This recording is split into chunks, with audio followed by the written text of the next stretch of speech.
We're back once again. Final game of the day, AXIZ versus Burning Core. And to be honest, we saw this last week. We were talking about this in the break. We literally saw this matchup last week. The first question I'm going to put out there, and I'll start with Beautiful. Bard top, yes or no? Absolutely not. Absolutely not. I'm just saying, if AXIZ actually cares about me as a person and on my It's his birthday, guys. they will not play the Bard top. It did not go very well for them at all in that last game. And even though we are still on 12.3, I do believe it is time for AXIZ to completely just move away from these Smite top support tops. It's just not working. They will have to find something else in the wheelhouse to give them a different sort of strength up against this Burning Core lineup, who, quite frankly, kind of put them in the bin and pushed them down a mountain last week. Just playing off of very great team play on their end. Yeah, I feel like Smite tops, they've tried out so many different champions. They've done Rakan, Poppy, Bard. I'm trying to think if they've done any others, but they've tried it all. They've tried some different stuff. I feel like it's kind of removed that. Week 1 was good. Post week 1, not really been working out for you. And especially if we talk about top lane, keeping it on top lane, Rayfaki as well has been playing so well temporal. So do you feel like this top lane again is once a quite crucial one for this game? If I don't see a Graves ban this game, I will be astonished, Jeriel. Rayfaki, as he was last year, absolute role player top. He loves 1v1, he loves fighting. He doesn't like it when junglers are involved. That's why I think Burning Core are playing Karthus and just not sending him top ever. Just continue that full clear of the jungle time and time again, get strong, and then Rayfaki's like, great, my team is still here, and I haven't interacted with any of you. Just the way his lanes seem to go. The whole breaker style really matches him really well. We see the Graves come through particularly as a big sort of part of his repertoire this split. I'm excited to see more Hullbreaker. Whether that's going to fit Yellow Yoshi is another question. Yeah, and looking at the junglers, because you kind of briefly mentioned it, Flawless as well has been a really big performer for Burning Core. Had some good performances on Karthus, had just in general a pretty good jungle setup. Do you feel like AXIZ is going to be able to compete with that? Do you feel like it's kind of going to be all top side of the map for Burning Core and they can just win out through that, Temporal? If Flawless buys a Dark Seal, it won't be close. And as as he's standing, it's going to be just fine. So I expect it will be topside heavy for Burning Core once again. It'll be Yuhi on the Aphelios, nearly no doubt. It is his best performing champion by far. And as long as that handshake goes that way, because Burning Core tend to take the one-sided part of that, I expect, as you say, top-heavy Rayfaki with the Hullbreaker, the jungler in and around the mid lane, and go from there. Yeah, flipping it down to the bot lane, AXIZ have had some amazing moments, right? Sangchu has been popping off in some of these games. Obviously, we can look back at some of the early Zeri games where they just smoked it 1v5. Beautiful, do you feel like Sangchu has enough to carry AXIZ through to some more wins? Or do you feel like their recent history of being on what I believe is a 5-loss streak is going to mean that it's a bit too heavy for him to handle? Well, just again calling back to that last week game, Sangchu did a really decent job in that laning, I would say, but definitely fell behind as the game kept going. Getting him that Zeri would be really good for him. Definitely strong performance on that champion, but just going up against Yuhi is just so difficult for him, it looks. And they have been on that slump recently. They have been on that losing streak, unfortunately for them. It's really difficult to say, I feel like it's a champion matchup type, champion matchup situation for Sangchu. But he's, reliable, consistent damage, but just going up against Yuhi is seeming to be his kryptonite.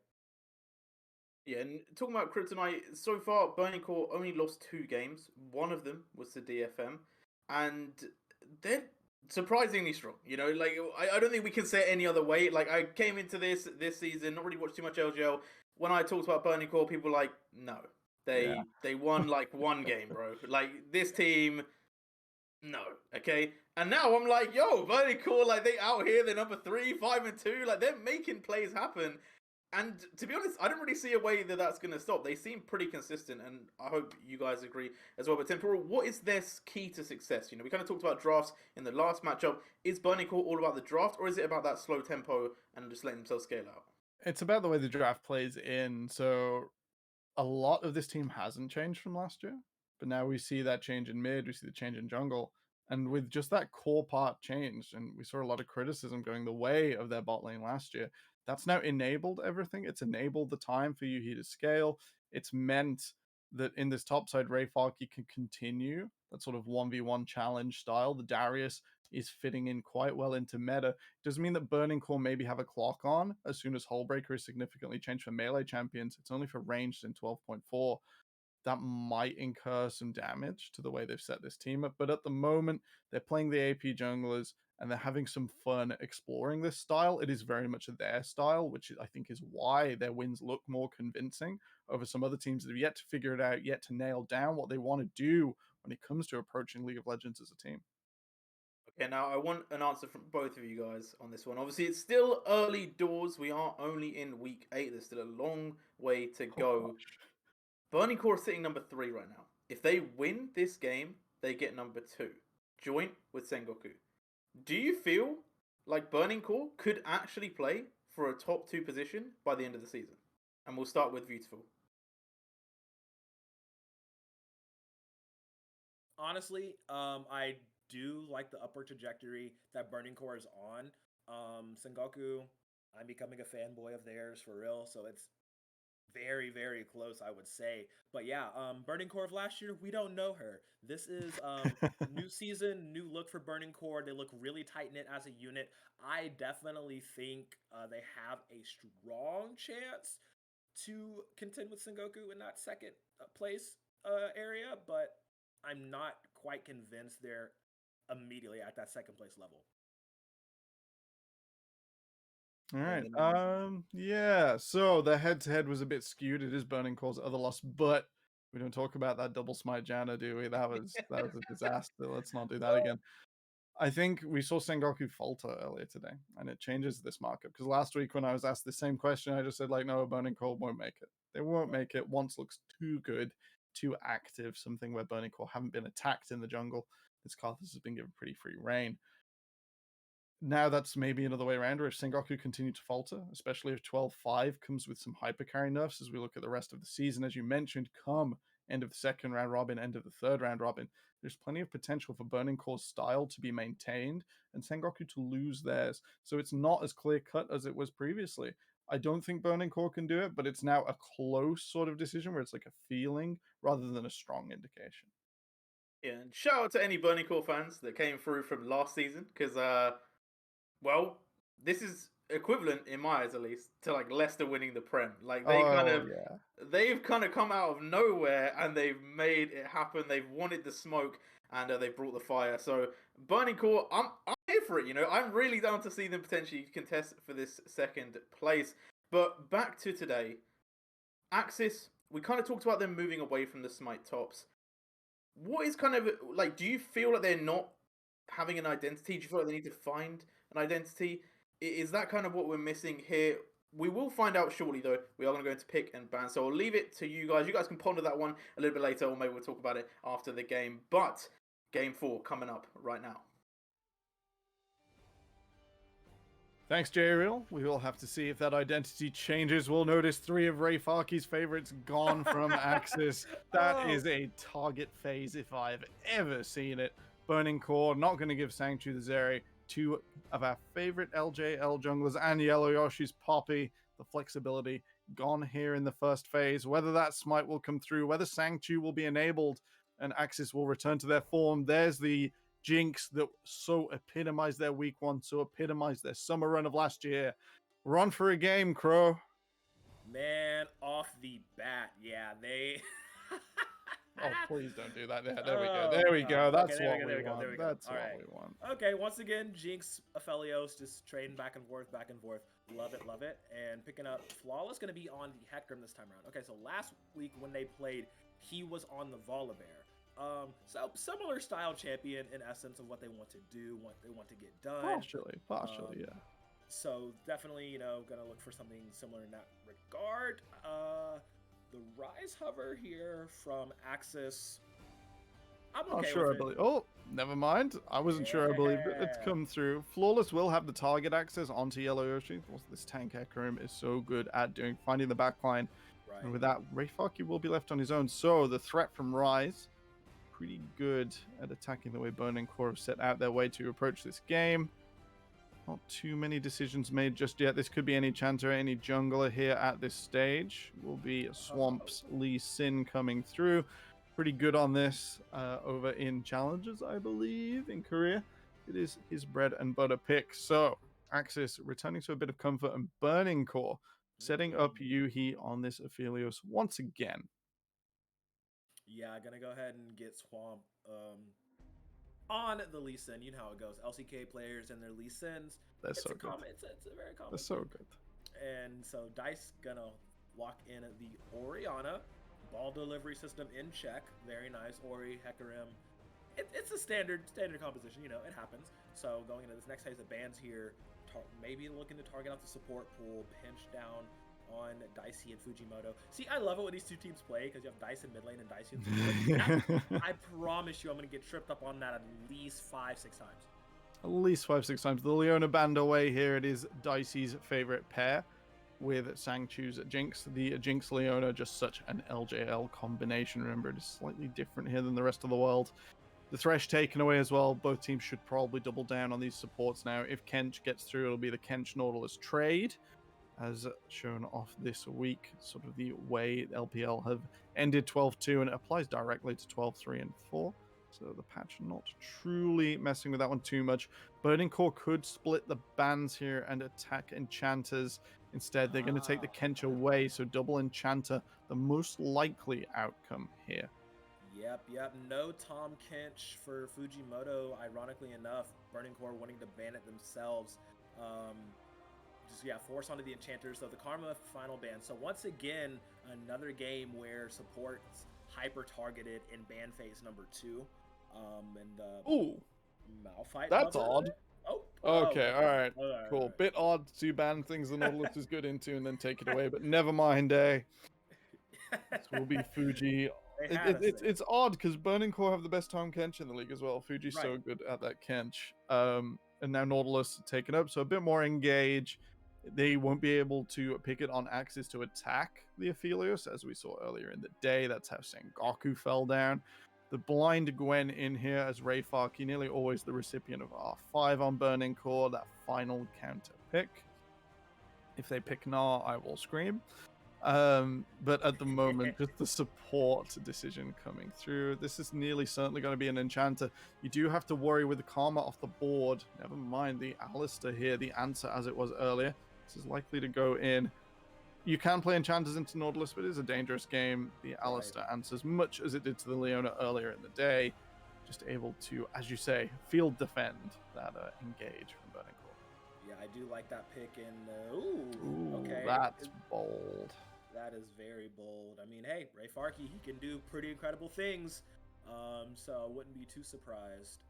After the rise of LCS Jace yesterday, where we did see this pick work to great effect, we've now got LJL Jace, twice picked on one day. It's not a common pick over here in the region. So that will enable Rayfaki to maybe take it to Yellow Yoshi in the 1v1. This is a swing matchup. Any advantage for either of these top laners will be absolutely crippling to the other.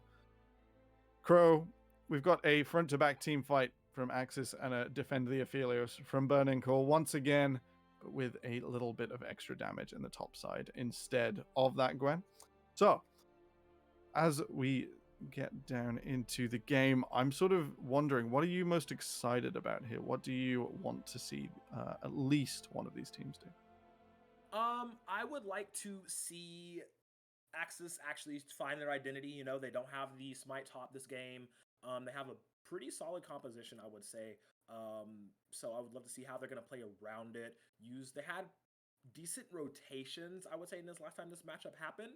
But it's still a little iffy for me. Like, I want to see Sangchu pop off like we know he can. Just to how much to an effect, that is really what we're going to be Mm. looking for. How well can Songchu get moving in this matchup? How well can he influence the map and influence the rest of this game? As for Burning Core, I want to see if they can keep this momentum going. Can they keep this upward trajectory that has gotten them a lot more eyes on them? Can they continue that ball rolling into this next game? Because on paper you would think, okay, Burning Core, with how they won the previous game and how they have been playing recently, this should be an easy game for them. But AXIZ might give them a little bit of a run. Yeah, we're going to see a slightly different style from Burning Core as well. Something a bit more standard, a bit less Karthus involved here on the day, as we're just waiting for the game to get started. So will not be long. But yeah, pretty excited to see Ray Farkey's Jace. He was one of the few laners known for it. It's him and Evie previously who've played the champion. I do enjoy a bit of Jace myself. I used to be okay at the champion. No EU Jace lols over here. And definitely no NA Jace memes at the moment. Even though at the moment that tends to be more KR or EU Jace in America. In any case, Crow. We're onto the game, onto the match. A little bit of a 5-point defense from both teams. Yeah, and Ray Farkey, I believe. Oh man, if I could get the match from last week when they played, I can't remember if he played Jace or Graves. I think it was a Graves angle, but I can't quite remember. Yeah. It's been a little while. It's just been a minute, a little too many years and whatnot. Excuse the memory. But either way, he did a monstrous job against Yellow Yoshi. But then again, Yellow Yoshi was playing that Bard, which yeah. Was it Gwen with the free lane? Yeah, Gwen with the pretty free lane, I would say. Yeah, I think I remember that one. That was not the greatest fun to watch. Blitzcrank-san does favor AXIZ here. He's seen what Jinx can do, and he's a little bit scared of that champion left to scale off into the late game, even against the Aphelios. It's a little more conditional. You can look at that 5-minute spike for red. That is probably a Hecarim ultimate. That is probably an early shockwave or a quick rotation just beforehand. In any case, Burning Core quite happy to start this one off with lanes. They do need to wait a little longer for that Hecarim to get going. He's going to full clear no matter what. He's a bit on rails. We saw this attack last week. CGA fell down a little there. In any case, the Lee Sin a little more creative, both pathing away from each other, so won't be this matched pathing to the bot lane we've seen. And with that, we look to Swamp to be a bit more creative on the Lee Sin in the early game and find an angle in onto Burning Core. Aha, so I just did a little checking. Yes, last weekend, Ray Farkey did play the Jace. He went the lethality Jace. Went 9, 2, and 14, so... okay, that's a scoreline. Yeah, he had a lot of fun. I'm remembering the top lane dives, because him and Dice were essentially playing anything you can do, I can do better with them kills. And it was quite a corral, if I have seen one. So definitely looking to repeat that success here, as he's already considerably ahead of Yellow Yoshi in the CS matchup. Oh my goodness.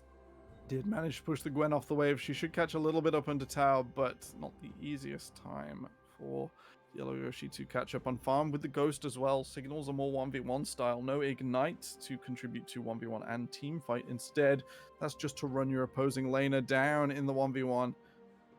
Flawless will be around this top side. Maybe that is the call from Burning Core. Worried about the Ghost. Both mid laners starting to run out of mana. The first rotation coming through, so nothing explosive. This will give Hecarim time to scale. Does want that level 6, does want the Chem Tank to come through to enable this horse for Burning Core.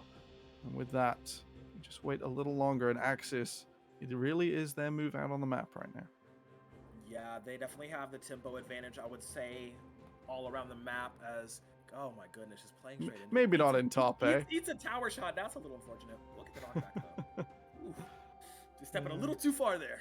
A little bit of fun from Ray Farkey. He'll pop some potions, pop some biscuits. He calls for Flawless in.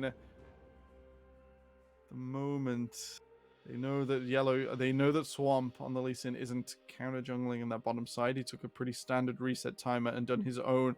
This means Swamp will get onto Dragon first in pretty good shape at level 5. It's on Flawless to try and match, to try and do the same. He's going to recall. A little bit of committal to the top side. Will leech a bit of XP. shouldn't be too noticeable. The 6 shouldn't be delayed as he's already ahead of Yellow. Wow. Rayfarky is already ahead of Yellow Yoshi, which is a name that shouldn't be so hard to say. You know, those alliteration names, they get you every time. Every time. I totally understand. But yeah, just definitely good on Burning Core. Great map awareness from the squad as Dicey gonna step up in the blue side, Yeah, just drop himself that- control. But yeah. That ward'll spot Flawless just sinning a little here and coming straight down. You'll notice there is a matching one in mid to try and spot Hecarim coming out on this bot side at all from his jungle. Dice is going to reset quickly. Fingers crossed that should be the lost chapter on 48 farm.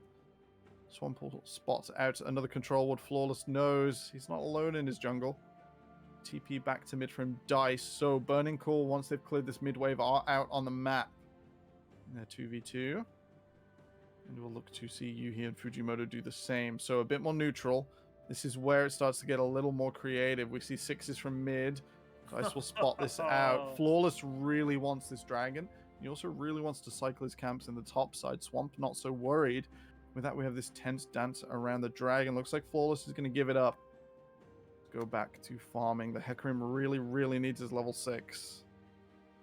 Yeah, definitely needs to go back to farming, hit that break point to where he can match Yi, I would say, more so in the ganking game, as AXIZ is going to go ahead and go for this early Drake. Very good on them getting that early objective secured. So I'm really liking what I am seeing for AXIZ right now, playing it slow, getting that ramping going, keeping wards all around the map. And oh, look at this. Calling for some friends. Just take it faster. Very nice. Friends, take it faster. Can't argue with faster. AXIZ will take up the Ocean Dragon. The next one will be not loaded onto the UI. Never mind. Thank you, observers.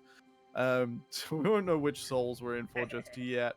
The tempo advantage still with Burning Core. They've lost that objective. Swamp will be farming a little slower for it. You'll notice Flawless now pops the cone in such a way it's not seen. It should be able to take away this blue buff. This should be the Hecarim getting that level 6.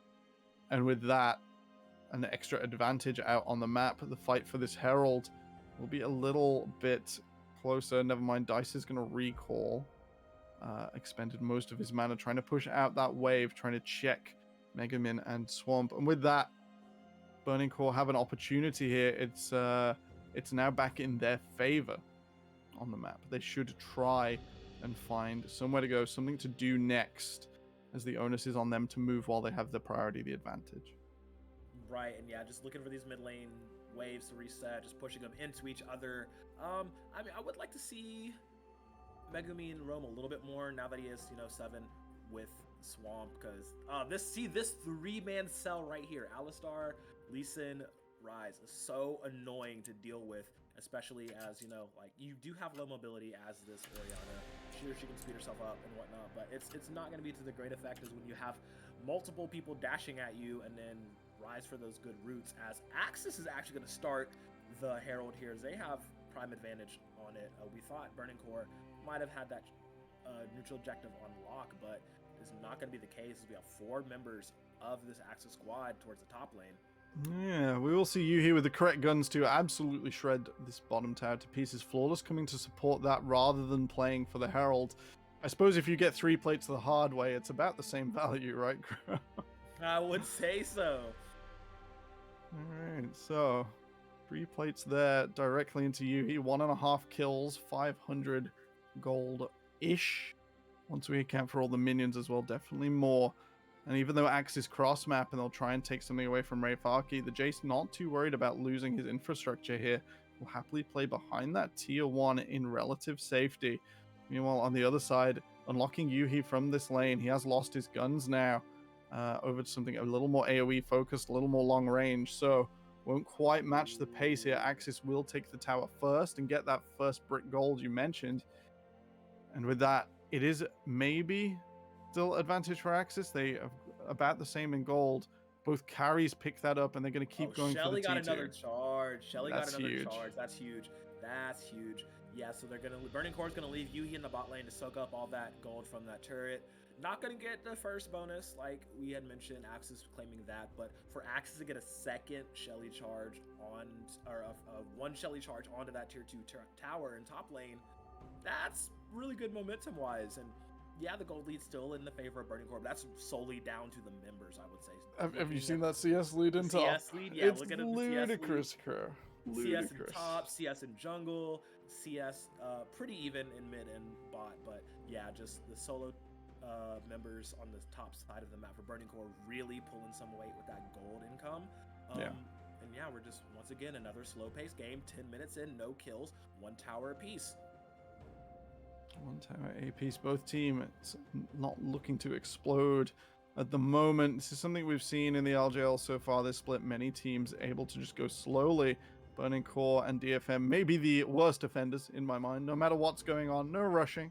Just straight out onto the map at about 15 minutes. Yuhi will start to chip away at Sangchu's health bar. This will be valuable if Flawless commits. He's still got the Ghost. He's still got all his cooldowns. Burning Core have warded out the river. They're just not quite ready to commit. Fujimoto still coming from base. Ah, he's been spotted. It's been spotted, yep. Will get pinged out over there. For some reason, I thought Burning Core was blue. Maybe their icon has just messed with me, but yeah, those were Burning Core. Those were AXIZ wards. Spotting out Burning Core, completely the opposite. Yeah, and it's just really such a stalemate game state once again. 2 games in a row. Maybe this one is going to go the full 50-minute distance. Temporal, can we handle this right now? I'm so ready. I'm so ready. My headache is getting worse, but I'm so ready. 4 hours of LJL straight can do this to a person. Don't get me wrong. It's a good watch. It's a powerful potion. Oh, absolutely. And hopefully we can get that quicker game as soon as one of these teams decides to flip that switch. I'm not worried about it being quick, just not now. Yeah, just not, just maybe so, as Hex Take Dragon will spawn next, and it looks like AXIZ once again is in the position, but no, Burning Core this time will enter with manpower as you have a 5-man stack up here in the mid lane, as it normally goes. As Flawless on the flank. A lot of shadows will get charged back in. Ooh, great job from Burning Core. The depth charge will be used more so for a disengage than an engage from Burning Core. So that all-important ultimate is down. So 2 ultimates burn on the side of Burning Core for nothing as the shockwave comes out. Oh. Ooh, chunky damage right there. Both teams really boxing with shadows right now. It's really backwards and forwards. Neither finding a critical takedown that would send Sangchu into his excited form or allow Burning Core to really push forwards onto this objective. They're really taking their time here. Flawless will charge in. He's aware there's a control ward there. He knows what he's doing. He's bringing AXIZ towards them. The other members of Burning Core grouping up. They won't find anything here, but now the gauntlet is thrown. AXIZ have to do something, or it's Burning Cores. Yeah, you see Swamp looking for the steal. The rocket goes on. Oh my goodness. Nearly. Just enough to make you think. You know, just enough to burn the hairs on the back of your head, you know. Just yeah. Flawless taking deep breaths right there. It's like, hang on, how much of an execute is the most Super Mega Death Rocket again? Just check that one up. You know, it's one of those you throw in the air, just kind of lick your finger, test the wind speed. All right, we're going. Just send it. Unfortunately, it does not result in a dragon steal or a death for AXIZ, so that will be Hextech Drake going over. Ooh. And I'm not sure if that was a UI glitch. Did you see that? Sangchu bought Gale Force, refunded, and bought Kraken. Yeah, I did see that. I'm not convinced. I still think Gale Force is just so good. Sure, you have these members of AXIZ who should be standing up front in front of Sangchu, and therefore the true damage could be a little valuable. Breakthrough Fujimoto a bit quicker, but the Gale Force getting away from a Shockwave or a Moonlit Vigil, or pulling a depth charge so that you don't hit all 5 members of the team on its way to you, just so valuable. So we'll see. It's on Sangchu to make it work now. I definitely think Sangchu is going to rely on his positioning. Believes in himself and says, it's cool. I can dodge. As cool. we see the Kim tank coming out for Flawless here, as he's going to be super mega hyper speed pony. That's pretty Righteous Glory. Oh, here we go. Swamp Shadowing Mega Man. Nothing going to happen for now, but they have lost that north quadrant of the jungle. Rayfaki not going to burn his teleport to contest, and with that will be Herald Vision up for AXIZ. They'll take this one down. No contest from Burning Core. With that, they'll probably get close to equalizing the gold or breaking the top T2, whichever way they choose to do it. Breaking the tier 1 in mid here would allow them full control of that top jungle. They held it for a moment, but pretty hard to do when you haven't broken the tier 1 in mid. So it will now be on AXIZ to try and figure that one out. With Dragon in the next few minutes, they could also use it to force priority for that. Plenty of options here for an AXIZ side. Can come in a number of ways. Burning Core have just let Rayfaki go on this bottom side. They have sent Flawless down to Shadow. It will just peel away. Both teams looking to resets as all the mythics come through now. This next fight will be pretty tense. The way it's played out means that as soon as someone starts to accelerate much faster towards that delayed Dragon Soul, we're going to start to see the game snowball faster and faster. For sure, for sure. And this is Herald number 2, gonna be acquired by AXIZ. So once again, getting that very strong neutral objective to help break open this map on Burning Core's side. Definitely looking like the angle for AXIZ. They've been doing a good job of it so far. Doing a good job with these rotations and handling everything. But Burning Core is still in the lead literally just because their players are good at killing minions. So we gotta hang it up to the understanding of Gwen Jace. Yellow really suffered in that early game. Rayfaki pushed him off the minion wave and then sort of let it die at the same speed, denying experience, denying gold to Yellowshi's Gwen. The Gwen does really rely on the Omnivamp, really relies on the Riftmaker to come through. Otherwise, not as strong, not as useful. Needs to grab that, then some other pieces to scale up. This is going to be the Rift Herald on the mid tier 1. So AXIZ saying, we want control of your top side jungle, Burning Core. Yeah, let's see how they answer it. Flawless, you see waiting in the wings over there in Riverbush. Not really going to... Yeah, he's going to go ahead and recall. Not really much they can do off of that. The rest of Burning Core was there to stop this, so no extra Shelly charge on this time around. But that's a lot of gold going into the pockets of AXIZ that they're able to grab. And Burning Core really just playing the waiting game right now. Nice and slowly. Neither team wanting to commit to anything. No takedowns at 17 minutes. I'm not sure the longest game this split without any takedowns, Crow, but it's a bit of a snooze fest so far. Some punches thrown backwards and forwards, but nothing landing. Nothing too decisive at all. Only that minor gold advantage despite 2 heralds for AXIZ and a dragon apiece. No clear advantage here. The team that can currently make the most actions is Burning Core after that herald went down. They do have the Hecarim, and they do have the bigger tools to start a fight. Mountain Dragon in 20 seconds is the focus. Burning Core are onto the objective, but AXIZ not looking to give this one up without a fight. They will clear out these minion waves in mid and bot lane. Flawless has popped the ghost. Ooh, Flawless. There's no one there though. This is desperation. Oh no, hang on. Was that okay? Is that a UI bug? I think that was him on top of the rift on the rift puddle, but it's got low. That's it. Charge as well. I think he went in with E. This is the Rift walk forwards. Megaman and Swamp will push Rayfaki out, but again, nothing lands. Burning Core will be onto the dragon. They won't be able to finish this in time. TP comes back in. This is Rayfaki joining. Ooh, watch Dicey. Okay, didn't reset, so it's still super low. Flawless is in behind. Let's see, he gets the smite off. Who's going to win in the smite fight? As there is a jump in from Dicey on his Alistar. Health bar's going low. Ultimate's popping left and right as we will get first blood going into Yuhi here. He's blinking. He has to jump back out of the fight. The dragon will go the way of AXIZ. Super Mega Death Rocket chunks everybody so low. Rayfaki fires back with an accelerated shock blast. Flawless now actually pops the ghost as he's still running around, but Swamp with the Tokyo Drift to dash in and take a kill under his name. Very scrappy fight. 1-1 all around. Dragon going the way of AXIZ, but Burning Core definitely made him work for it. They made them work for it. It looked like both teams just wanted the dragon. You know, everything's been even so far, so why can't they share? Yuhi a little forwards here, and we'll notice the flash from Dicey does secure the engage onto Dicey and Yuhi together, which is a bit of a risk.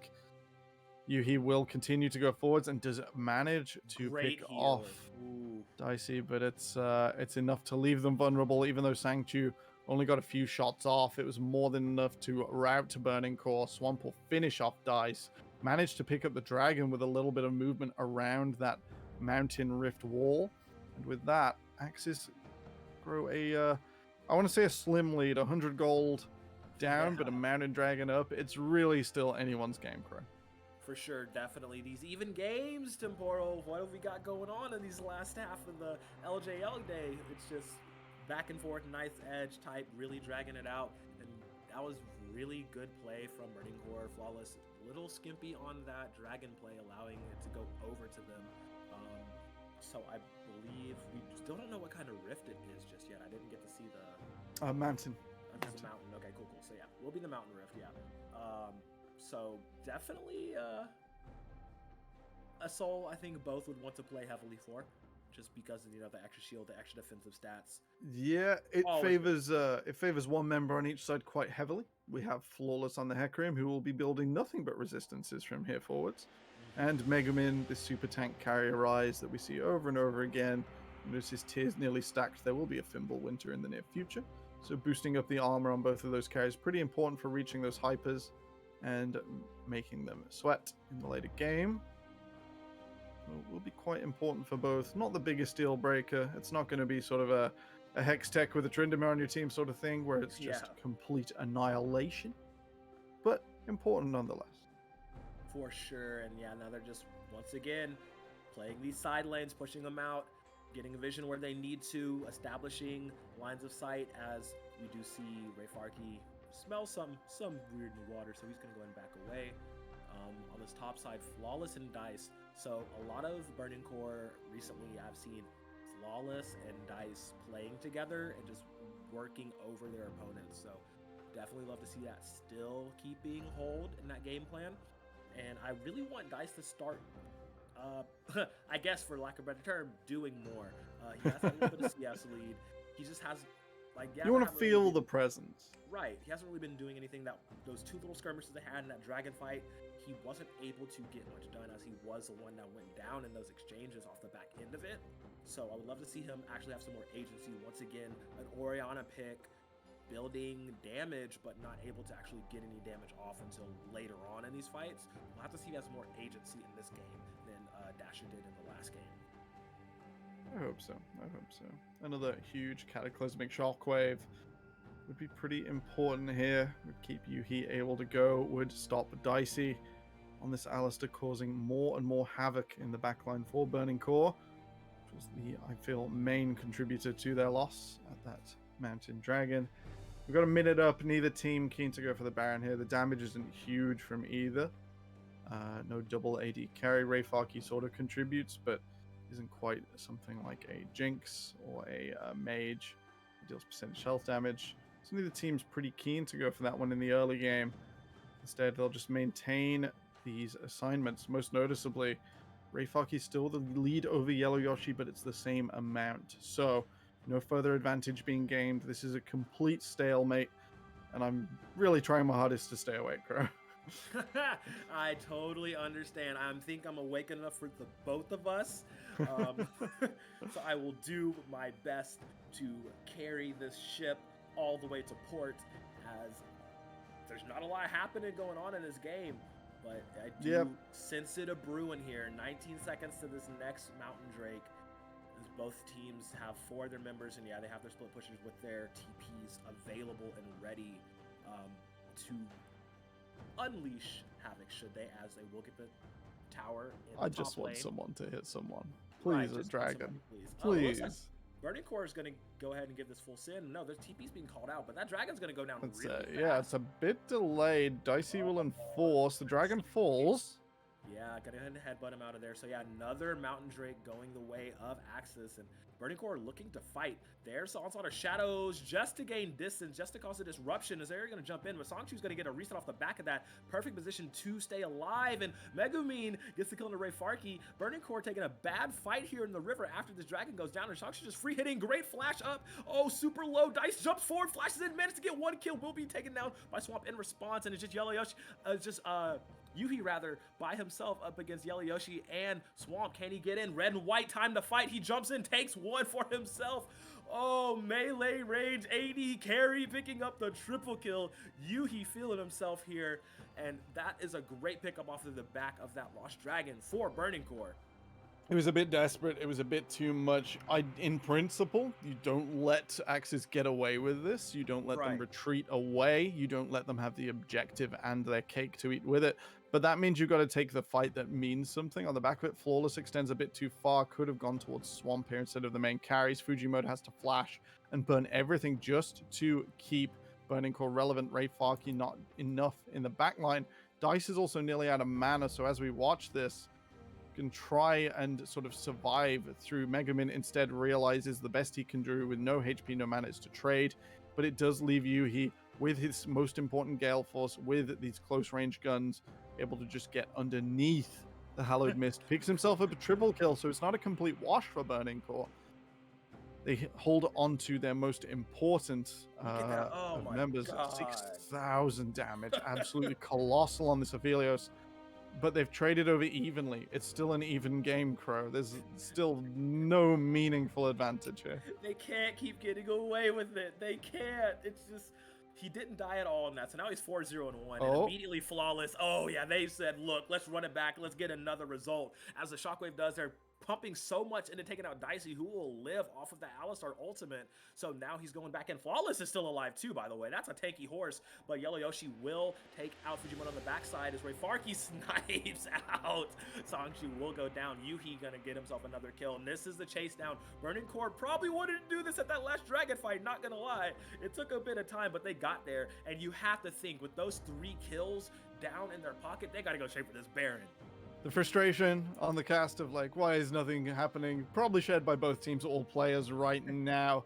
Dicey goes a little too far, warding into the Baron. We'll see a start up here. He's paired with Swamp. Ideally, this should be the other way around, so Swamp can actually escape to Dicey. And while the Alistar takes a load of damage, double TPs come through, and Yuhi is split. Burning Core command the river. And while they do so, the cooldown's burnt by AXIZ, kicking away the support. Maybe not the best use. Fujimoto gets everything off before he goes down. Snipe from long range with Ray Farkey will pick off Sangchu, the most important member of AXIZ, this hypercarry Jinx. And with that, it's just front to back from here forwards. Yuhi is well and truly enabled. Another double kill will take him to 6-0-1. Really, really playing well on this Aphelios, not letting AXIZ reach him. The dive tool's better realized from Burning Core. And with that, they have a gold advantage now. It's 3,000. It's meaningful. They got the Baron buff. There's a bit of a power play on. They'll take the tier 1 and they'll get out on the map finally. Yeah, finally making something happen, pushing that tempo all the way. And I love Flawless, you know, with this Turbo Chem tank. It's just like, bro, let's go, let's go, let's go. I'm juiced, let's go.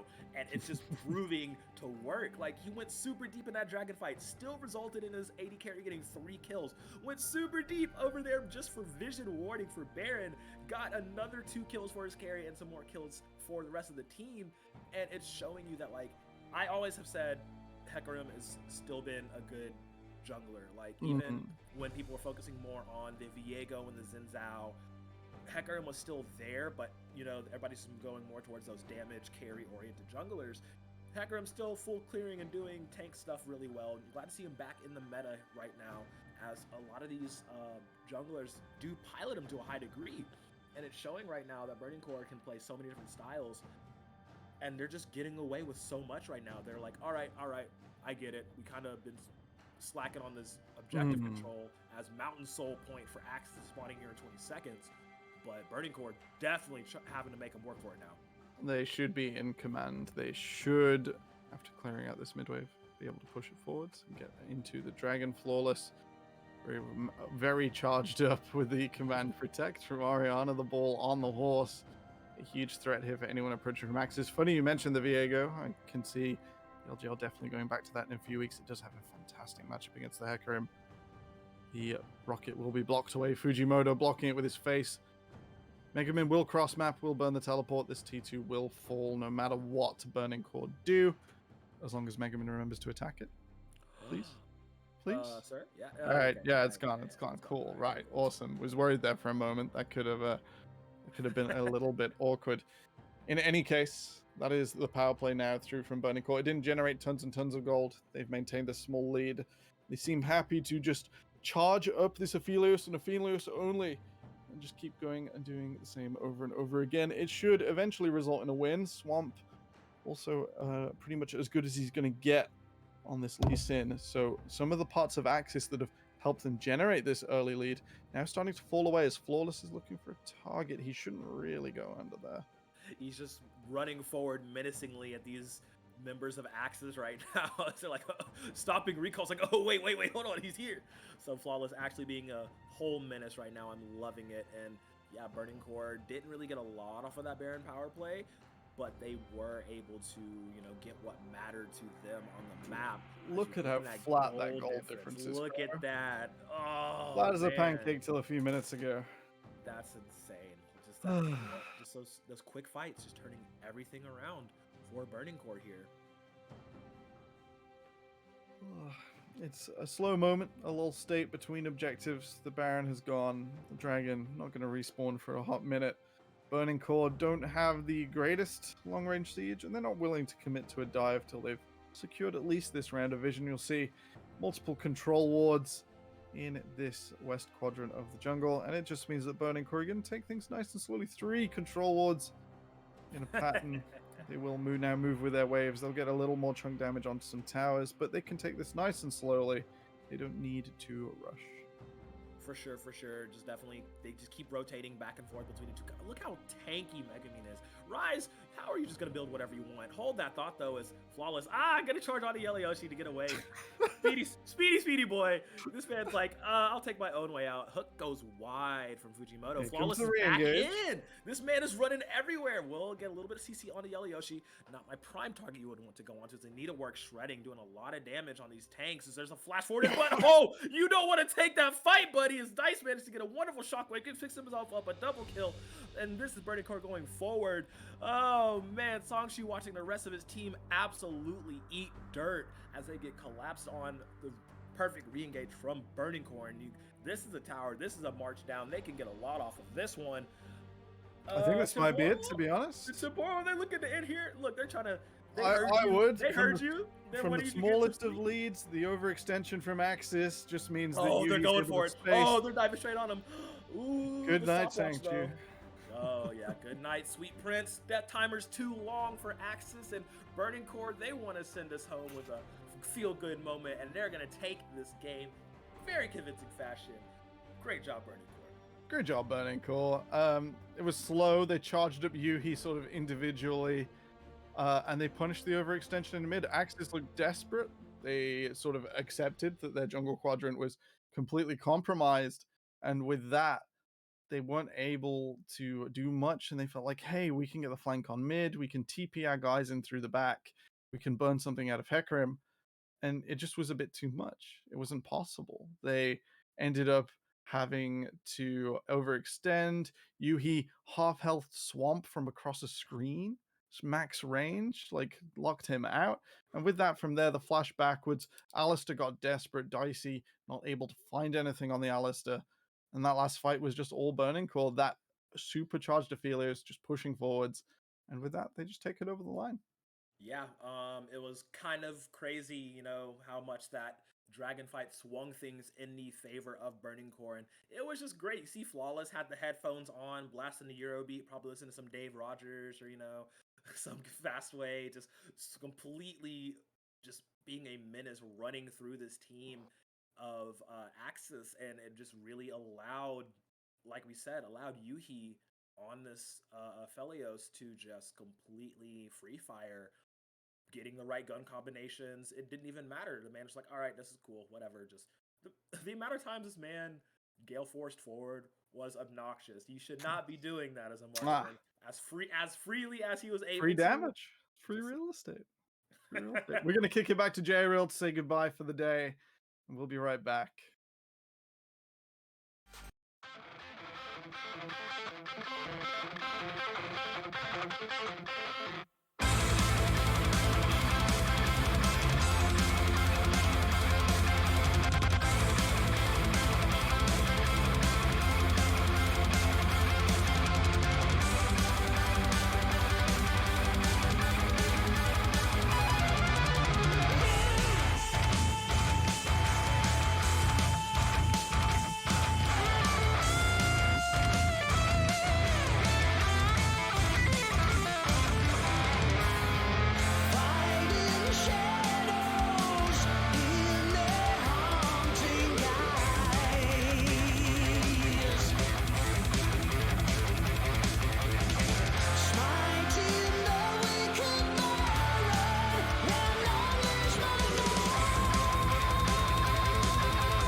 and welcome back to the final breakdown of today. And that was our fourth game there. Burning Core picking up another win, taking them to second in the table next to Sengoku. So, definitely a great start to the season for them. And once again, looking pretty solid. You know, they're looking consistent, they're making things happen, and it's just going their way. And I will say, very slow game. Once again, we've had two more slow games, a little bit more sleeper, but a good performance on the Aphelios once again from Yuhi. So Temporal, is he kind of just like the carry for Burning Core now? We talked about the top lane being big, but the bot lane kind of had that movement today. Yeah, this is gonna wind up Nightmare no end. His eternal hatred for the way Yuhi plays League of Legends are completely fine, I guess. Yuhi doesn't necessarily have to be the carry, be the mechanical outplay, but he's the unstoppable force that comes later in the same way Udapon does very much for Ebby. When you attack Rayfarki, when that lead in the top lane needs an answer, you're giving them space in the bot side. And that slow movement, that slow grinding advantage, that committal from Burning Core to take a rubbish fight, absolutely atrocious at the Dragon. But as long as Yuhi generates gold, gets out alive, and isn't truly answered, then they'll take it. They'll do it. They'll push Yuhi over the line, and he just contributes so much with that high gold, high economy style. Yeah, and on the flip side for you, Beautiful, AXIZ still not finding success. You know, they've moved away from the Smite top, but they're still not picking up the wins. Do you feel like they were better today at least? I do feel like they were better. They definitely showed a lot more that they could do. Playing the slower game, playing that pace, getting a lot of the objectives. As you saw in there, like they had the first few dragons, and then they got the heralds too. But you're just like, okay, good objective control, great vision control. Those fights were messy, as Temporal had said. Ugly fight around Dragon definitely led to their demise, and I think they kind of panicked a bit. They're like, wait a minute, we're getting everything, but we're still not winning. What's the answer here? What can they do? So then they hit that panic switch, and it just kind of faltered under there, especially when you see Flawless building full tank on the Hecarim and just still being able to absorb so many cooldowns and so much damage. And Yuhi just moving forward menacingly, just completely decimating your line. But I definitely think AXIZ showed a better game plan today than they have been recently. But just unfortunately, we're not able to get anything on the board for it. Yeah, and obviously Burning Core, they're performing well. You know, there's a reason they're second in the standings. Like, they're doing good. They're making plays. They're getting the wins. You know, so it is a tough opponent for AXIZ. But Burning Core there, I will say the game went really 0 to 100 real quick. Like, it was kind of slow, and then the game ended, and I was like, well, okay. But Burning Core, they're picking up another win for themselves over AXIZ. And talking about 0 to 100, let's go back to game one. You know, 08 versus 8-0. DFM undefeated. V3 still looking for that win. I wasn't here for that game. It took all of 3 minutes. But yeah, it was the whole of 3. Wave didn't seem 2, that close. it was over. That was an FF at 15 angle if I've seen one in a pro match. Like DFM just looking so strong. Like I know it's been divided. Are they better than they were last year? Honestly, yeah. I feel like they are. Just with how tight they're playing and how amazing they are playing macro. It's like, oh, why are they even here? They need to be playing in a different league. What's going on? But these boys looking super strong right now.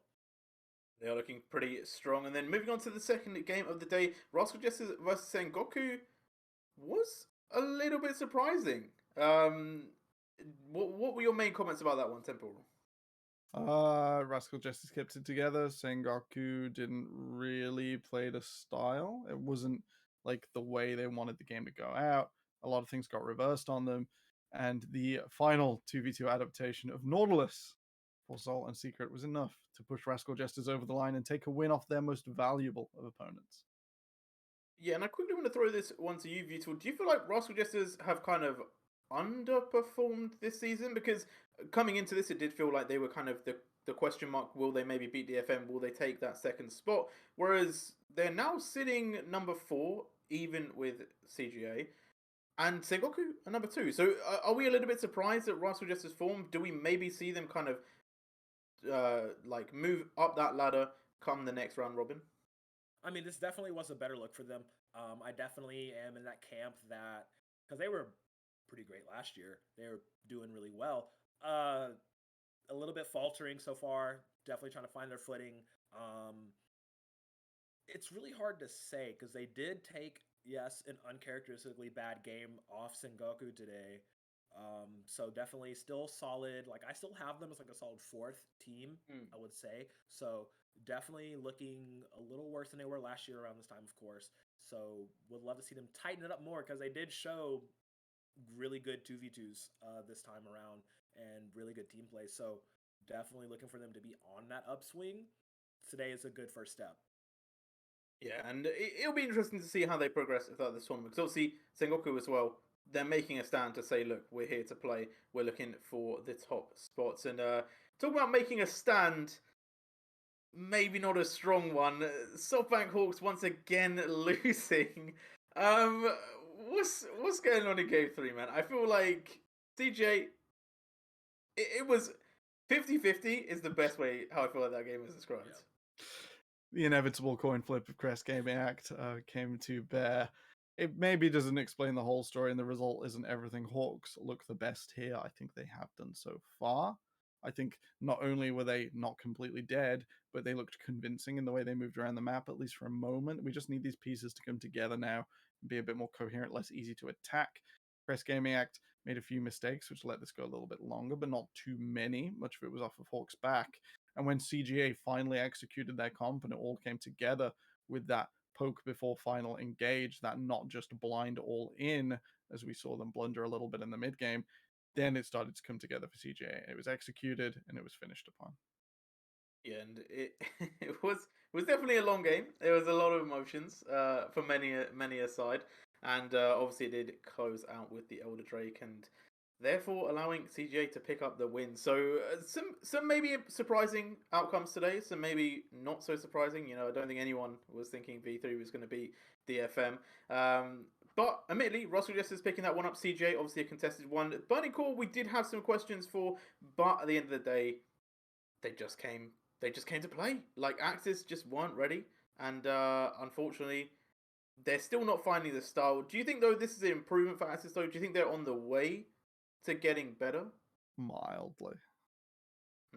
That's a really rubbish one-word answer. Sanctu had little moments of sort of hyper carry dreams, but Burning Core didn't let it live for too long. Sanctuary was normally removed early on in the fights, and that's a sign that AXIZ weren't really playing their composition, but were sleepwalking through maybe sort of Burning Core's extensions, overextensions at the Dragon fight.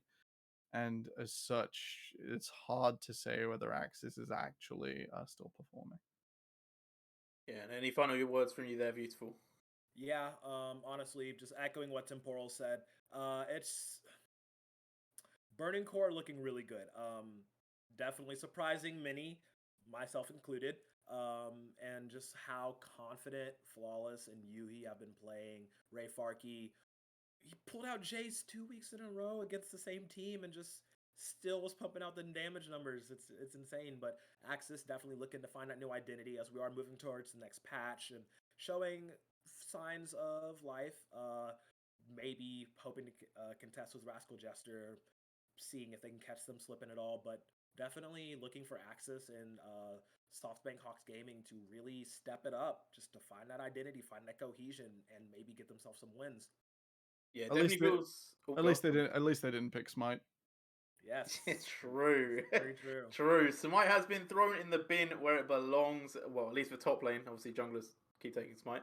But going into this, it does feel like there's a bit of a battle for the bottom spots as well as it is for the top. But that is all going to continue next week, Wednesday, where we will be back 9 a.m. bright and early. But if you don't want to wait that long, Tuesday there is going to be a podcast for the LJL as well. But that is going to conclude all of our events today. The 4 games have been played. The 4 winners were crowned. We'll see how the standings change up next Wednesday. But until then, we'll see you later.